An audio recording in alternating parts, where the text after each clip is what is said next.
Hello mayam, khurumjari ko jangbo. Aigi ngasi video se aina kari video no haida tar ko se mayam na thumbnail yengba da khangamani bako. Aduna aido kaino tawe ha yum thokle bako han kaino da date kaino da thokle bako 30 da ko yum da. Adugi March ki 30 da thokle adu kai da video edit to ba sang da na dum leer bako. Aduna aido nongma wali ngai da aido Siliguri da thokle bako. Nongma wali ngai da haidi flight do ayuk ta leibani na haidi nongma do da chatpa do nangroi da bako adugi nongma wali ngai da ima ko ni nong haidi Siliguri da thokla ka hinga ma leire bako. Aduga mathangi numita laine bako. Aduna aido yum de ki tholak pa ki video kai ka do khara sang na namgi na khan bani do tar ko so aido pochai ga adagi nong khara khara chu baga dum tal bako aido video nam bako. Aduna ayu nganta gi gari da date 29 da ko ayu nganta gi gari tholai ne bako. Aduna aina matam khara uraroi da ba keno gi swai ki jaga ki view sing je ko aina sum matam khara di uraroi da aina nuai tena haidi nusi dana video se namai ne bako. Haujikan se haidi nong tar kan da hangdokkhibagi Sikkim gi keno kai se arab pada ching leba gumba se view yengba yam phazar pa matam ne bako hojik se aduga nong khak pa law ba su mayam am tawra bane Sikkim da aduga keno do haidi ching ning khai ba gumba adagi lambi lekom thokpa adugumba su khara khara haura bane ko uba tu ba khotpa da ko aduna adugi matam do ka yodringai da ching gai khaningai ba matam do yodringai da yum tholake na thola ura bane ba ko mamang da aina mamang gi video da su adagi live to bakan da su aina aida June adwai tholakani na haigi dana ko aduna handak di aina June yodrabi da thola bani ko yum da haidi pharak tana ka do ko matam do aduna ngalingai da thoragi na thokla bani ba ko ido ima do Siliguri phawba ai thinbala ame haidi ahinga mama ga lekmina re ba ko aduga nongan ba numitu da aina airport dum lae ima na ichanupi gi mim da hangre ba ko haidi aina yum da laitrabani na ima do maton da lehobada nungai te dana ko aduna ichanupi gi mim da matam khara aduga ichi gi mim da matam khara dumai leiramani ba ko ai lakchi phawba aduna ai airport ta idona challe numito aduga kaino se aidi khara nganna dum challe ba ko ido flight do gaidi nong mangbani na ko numito su ko nong khara khara su tae ba ko adugi numito ko aduna flight ko ma delay tawgre na traga na hana chatki bu su yawi dana ko aduna check in kai ka loina tawblo ka na video number ya bane ba ko do aina video do yam kana namdre bagdogra gi airport se defense ki airport so bani na video kai ka number su ya ta bane ba ko aduna aidi take off tawbagi landing tawbagi do video number su ya ta bane ko bagdogra se nong kai ga di khara khara mangli tawbu da nong adum mangdo bodi malam bane ba ko do nong di ka syam kana di kana tawdre ko do numitu da Manipur heklan chalak ko do ko nong mangame ba ko aina yum da phone tawra hang makanda dis kaino tawda bani da nong ta damni nungsa sai ne harak kone ba ko dorsu landing tor ko matang du da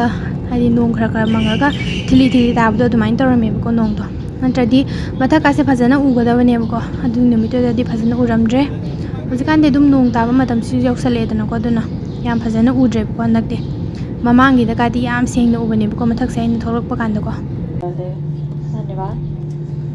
11:40 kaino dagi bagdogra de lakpani ko kaino ne dum connecting na te ko direct dum lae ko kaino dagi bagdogra to Imphal ke ko aduna connecting da lakpo ta di kuin chang da chang dre duna 1 hour 20 minute ki flight ne 11:40 dagi lae duga punga ma da dum yaure ko aduga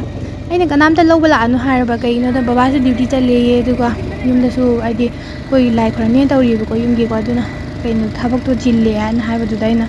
lobala anu na harga ai dum auto da dum lae ko Nambol da aina nupi ngairam gani na haibagi na nambol da dum ngairam mo na haine ba ko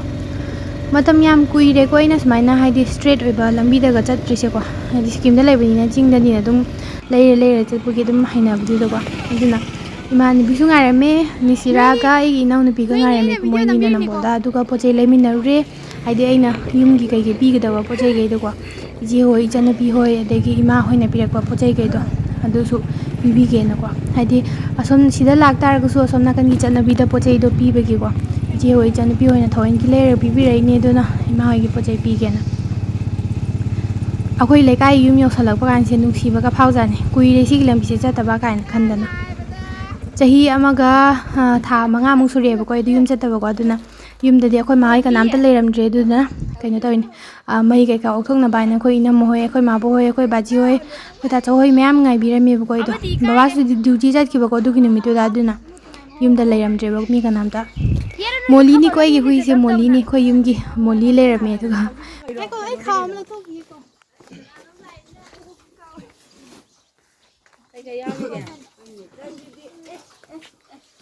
खाइना रे Why sang lang why baran? Aning nga lo aning to ay dong. Siliguri.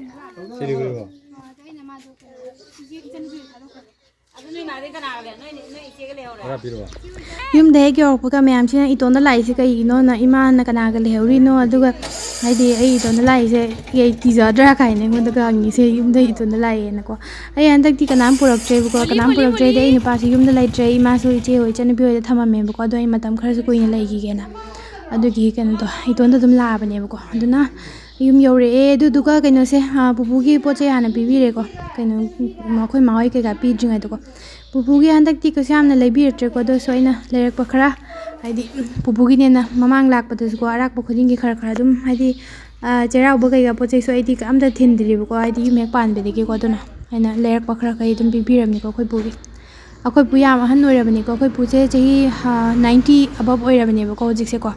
aduna ni kain tawrise chatpa khotpa ngamdrabani nawaidi lekai gi kai gi thabak ka se am chalam bane ko hojika ne chatpa sing ngamdre ba aduna yum kada dum phammaga dum yumda dum leire ko hojika de chak chabu su sida dum chare degi yam lamna chatpa ngamdre ba hojika de aingonda kanaga lake namadi laktro na hangi ahambadadi aidu lakpa kana masa khangudra male ko ado ai kan kai ja luido hange me ngonda adugo ko na aingonda nama yaroktro na re ngonda adu koi ma na amuk lambada adugi ai yaroktre na ai kanaga lehorage am hangi ko koi puna adu kayam kuina leidoino am hangi ba ngonda aina matam khara leigi ge na baba ai ju kanam ta leiremdre ba ngasi di numitu da ko yumde da ko How bro? How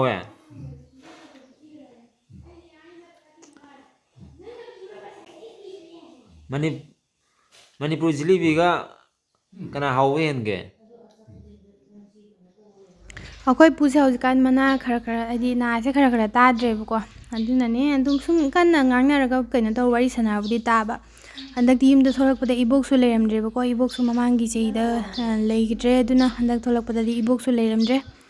aduna baba leidrabani na yumda akhoi mado ine pireko pochai gaise iche gi saruk tongana degi ima gai chana pi khoi gai na punsalla kanako adadi sum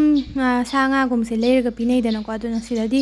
adi sa gumma chabasu kaya kan tawdabni na ina nga gumma oina leira kanako degi hoi sa gumba sa ama budi yaure ko doi dargasu an sum ima hoi chana pi hoina pirakpani haraga ko adi yamna kanna kaina tawba ngamda targasu ko ina porak pakhara ichi chana pi hoina pirakpa khara gai do ko ado ina pibirini akhoi male akhoi pale ramdrasu khoi yumgi ni dana ko aduna akhoi ma da pirasu yai dana ko aduna akhoi ma da pibire पोचै लोइना Biba लोइरकान्दा आइदो ngaktang koithuse na ko hadi maning maya kai da kamai kamai taunari kai yenguse na chalubane ko hoi maning kai ga ko ai duka akhana tarame hadi yamna hong lerame ko lingon hojikan di hingon koina ba misu yam hingon koina re ko hojikan ne duna labuk ta su pochai gi mayam thana lerame handak manipur da len ta gi ba kai ga taw mayam da pochai so khara loina sina bu yauna rame ko nungdang da mo aido kaina tawre nga thongi ba ko duga miyam chak chamina sena yumda khoi pasu numito handhe leba ko yumda doi tar su katang theng halak pa duty loi halak pani na ko ado khoi ta to na khoi miyam tawraga chak thonge nungdang do nga thonge khoi ma su kaina tawba maton na ngarab ni na thabuk to tawba ngamdre da na ko khoi ok loiba ko yumda ok loiba ka de ok chak thongba ka kai ga de gi yumgi thabuk loisanba ka kai ga tawda du ngamdra ba du ga ina dum thongbirage da ina chak thong haidi chak na moin thonggra hingjang na in thonge da na ko aduga nungdang do chak chaminara sena mi yam wali bane ko khoi keno do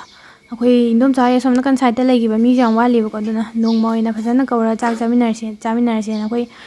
are ba gai di chaminara se sida na ko adumaina chaminari ko numitu gi oina ko sin go mayam tu na in handa ki lak ke ki wari se ko yumda lak ke wari se tu na nungdang chak char kana tum gre ba ko ye tu numitu ko game to da bi ta ko aduna imanibi gai da su ai lakani su haide kanam da haide ko yumgi mi khakani ko na haise aduna mayam da joina lakani su haide dana ko aduna mayam na ingon da yum da thogla di hairo o thengna se na harak pa gai do kan tawrase ai matam khara di yum da laigi ke ba ko aduna sum aingon da pa khawning ma gum lai tar ga di facebook da dum habiro o adu dukan da kan tawrase sang ba kan da dum thengna se ko aduga imanibi mayam ai video yengba yaw tar ga di kan tawge nongini lerga ai call tawrake aduga kan tawsi ko chak chana si ko aduga ai di kanam da lai so haidok tramni na ko aduna sini ko ngasi gi kino ai yum tholak gi wari se aduna ꯌꯨꯝꯒꯤ ꯑꯩꯈꯣꯏꯒꯤ ꯍꯤꯡꯒꯣꯜꯅꯨꯡꯗ ꯂꯩꯕ ꯑꯩꯈꯣꯏꯒꯤ ꯃꯥꯕꯣꯛ ꯍꯣꯏ ꯑꯩꯈꯣꯏ ꯅꯦ ꯍꯣꯏ ꯑꯗꯒꯤ ꯑꯩꯈꯣꯏ ꯃꯌꯥꯝ ꯇꯧꯔꯒ ꯑꯩꯈꯣꯏ ꯅꯝ ꯍꯣꯏ ꯇꯧꯔꯒ ꯑꯩꯈꯣꯏ ꯃꯌꯥꯝ ꯅꯨꯃꯤꯠꯇꯨ ꯆꯥꯛ ꯆꯥꯊꯣꯛꯑꯦ ꯕꯥꯖꯤ ꯍꯣꯏ ꯇꯣꯉꯥꯟꯅ ꯑꯃꯨꯛ ꯆꯥꯔꯦꯗꯅꯀꯣ ꯑꯗꯨꯒ ꯃꯣꯂꯤꯁꯦ ꯀꯣꯏꯆꯠ ꯆꯠꯇꯅ ꯂꯩꯔꯦ ꯑꯩꯈꯣꯏ ꯀꯩꯅꯣꯁꯦ ꯍꯨꯏꯁꯦ ꯑꯗꯨꯅꯦ ꯁꯤꯗ ꯂꯣꯏꯔꯦ ꯕꯕꯥꯁꯨ ꯅꯨꯃꯤꯠꯇꯨꯗ ꯊꯦꯡꯅ ꯌꯨꯝ ꯍꯜꯂꯛꯄꯅꯤꯅꯀꯣ ꯃꯣꯏꯒꯩ ꯇꯣꯉꯥꯟꯅ ꯆꯥꯈ꯭ꯔꯦꯗꯅꯀꯣ ꯀꯩꯅꯣꯗ ꯇꯦꯕꯜꯗ ꯑꯩꯈꯣꯏꯒꯩꯅ ꯃꯈꯥꯗ ꯆꯥꯔꯁꯦꯅ ꯆꯥꯊꯣꯛꯑꯦ ꯑꯗꯨꯅ ꯁꯤꯅꯤ ꯃꯌꯥꯝ ꯚꯤꯗꯤꯑꯣꯁꯦ ꯁ꯭ꯋꯥꯏꯗ ꯂꯣꯏꯁꯤꯜꯂꯁꯦ ꯑꯩ ꯌꯥꯝ ꯁꯥꯡꯅ ꯅꯝꯕꯗꯤ ꯌꯥꯕꯅꯤꯀꯣ ꯑꯗꯣ ꯁꯤꯂꯤꯒꯨꯔꯤꯗꯁꯨ ꯄꯣꯠ ꯆꯩ ꯀꯩꯀꯥ ꯌꯥꯝ ꯌꯦꯡꯍꯟꯕ ꯌꯥꯕꯅꯦ ꯑꯗꯣ ꯁꯤꯂꯤꯒꯨꯔꯤꯗꯁꯨ ꯅꯣꯡ ꯇꯥꯍꯧꯕ ꯑꯩꯈꯣꯏꯅ ꯀꯩꯅꯣ ꯇꯧꯕ ꯅꯨꯃꯤꯠꯇꯨꯗꯀꯣ ꯂꯥꯛꯄ ꯅꯨꯃꯤꯠꯇꯨꯗ ꯑꯗꯨꯒ ꯕꯖꯥꯔ ꯆꯠꯊꯣꯛ ꯆꯠꯁꯤꯟ ꯇꯧꯕꯁꯨ ꯅꯨꯡꯉꯥꯏꯇ꯭ꯔꯕ ꯑꯗꯩ ꯄꯣꯠ ꯆꯩꯁꯨ ꯂꯩꯅꯤꯡꯉꯥꯏ ꯀꯌꯥ ꯂꯩꯇꯕꯅꯤꯅꯀꯣ ꯑꯩꯅ ꯄꯣꯠ ꯆꯩꯁꯨ ꯄꯨꯔꯛꯇꯦꯕꯀꯣ ꯍꯟꯗꯛꯇꯤ ꯌꯨꯝꯗ ꯂꯥꯛꯄꯗꯀꯣ ꯑꯩꯉꯣꯟꯗ ꯀꯞ ꯄ꯭ꯂꯦꯠꯀꯨꯝꯕ ꯃꯌꯥꯝ ꯑꯃ ꯄꯨꯕꯤꯔꯛꯑꯣꯅ ꯍꯥꯏꯕꯗꯣꯀꯣ ꯑꯩꯉꯣꯟꯗ ꯃꯌꯥꯝꯅꯀꯣ ꯑꯗꯣ ꯑꯩ ꯄꯨꯔꯛꯄꯗꯣ ꯁꯪꯗ꯭ꯔꯦ ꯑꯗꯨꯅ ꯃꯊꯪ ꯊꯣꯛꯂꯛꯄꯗ ꯌꯥ ꯇꯥꯔꯒꯗꯤ ꯄꯨꯔꯛꯀꯦ ꯌꯥꯗ꯭ꯔꯗꯤ ꯈꯪꯗ꯭ꯔꯦꯀꯣ ꯑꯗꯨꯅ ꯁꯤꯗ ꯂꯣꯏꯁꯤꯜꯂꯁꯤꯀꯣ ꯉꯁꯤꯒꯤ ꯚꯤꯗꯤꯑꯣꯁꯦꯀꯣ ꯑꯗꯨꯅ ꯃꯌꯥꯝꯅ ꯑꯩꯉꯣꯟꯗ ꯌꯥꯝ ꯇꯣꯏ ꯇꯣꯏꯅ ꯍꯪꯕꯗꯣ ꯀꯔꯝ ꯀꯥꯟꯗ ꯌꯨꯝ ꯊꯣꯛꯂꯛꯇꯣꯏꯅꯣꯅ ꯑꯗꯣ ꯑꯩ ꯊꯣꯛꯂꯛꯑꯦꯀꯣ ꯍꯧꯖꯤꯛꯁꯨꯀꯣ ꯑꯗꯨꯅ ꯃꯌꯥꯝ ꯑꯩ ꯌꯨꯝꯗ ꯊꯣꯛꯂꯛꯑꯦ ꯍꯥꯏꯒꯦꯅ ꯉꯁꯤꯒꯤ ꯚꯤꯗꯤꯑꯣꯁꯦ ꯁꯦꯝꯕꯅꯦꯕꯀꯣ ꯑꯗꯨꯅ ꯚꯤꯗꯤꯑꯣꯁꯤꯁꯨ ꯁꯤꯗꯒꯤ ꯍꯦꯟꯅ ꯅꯝꯃꯝꯗ꯭ꯔꯦꯀꯣ ꯑꯗꯨꯅ ꯉꯁꯤꯒꯤꯗꯤ ꯁꯤꯗ ꯂꯣꯏꯁꯤꯜꯂꯁꯤꯀꯣ ꯕꯥꯏ ꯕꯥꯏ